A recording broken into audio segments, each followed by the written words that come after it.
السلام علیکم، میں ہوں محمد علی۔ آج کی ویڈیو میں بات کریں گے پاکستان تحریک انصاف کے چیئرمین عمران خان کا جو سائفر کیس ہے اس کے اندر کیا اپڈیٹ ہے اور جیل میں ملنے والی سہولیات کے حوالے سے۔ تو شروع کرتے ہیں آج کی ویڈیو اس دعا کے ساتھ کہ اللہ آپ کو خوش رکھے، خوش باش رکھے، خوشحال رکھے۔ خصوصی عدالت نے پاکستان تحریک انصاف کے چیئرمین عمران خان اور پی ٹی آئی کے وائس چیئرمین شاہ محمود قریشی کے حوالے سے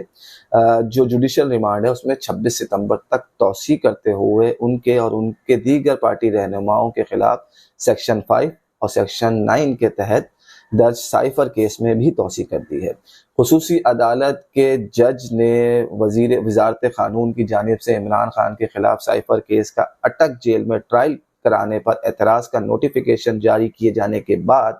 دوبارہ سماعت اٹک جیل میں کی، جس میں ایف آئی اے کے پروسیکیوٹر، پی ٹی آئی کے وکلاء بیرسٹر سلمان صفدر اور نعیم حیدر پیش ہوئے۔ سماعت کے بعد پی ٹی آئی سربراہ کے وکیل نعیم حیدر نے ٹویٹ کر کے تصدیق کی کہ خصوصی عدالت نے عمران خان کے جوڈیشل ریمانڈ میں مزید 14 روز کی توسیع کر دی ہے اور عدالت نے ملزمان کو 26 ستمبر کو دوبارہ پیش کرنے کا حکم دیتے ہوئے ایف آئی اے کو آئندہ سماعت میں مقدمے کا چلان پیش کرنے کی بھی ہدایت دی ہے۔ عدالت کے حکم نامے کے مطابق سائفر کیس میں قید عمران خان کی جانب سے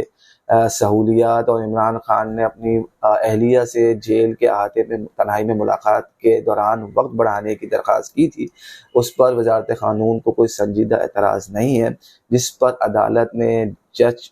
جیل کے سپرنٹینڈنٹ کو جیل مینول کے مطابق سہولیات کو بہتر بنانے کے حوالے سے بھی احکامات جاری کر دیے ہیں۔ تو آج کی ویڈیو میں یہی اپڈیٹ تھی۔ اگر آپ کو اس ویڈیو سے ویلیو ملی ہے تو اس ویڈیو کو لائک کریں، اس چینل کو سوشل میڈیا پر سبسکرائب اور فالو کریں۔ ٹل دین، اللہ حافظ۔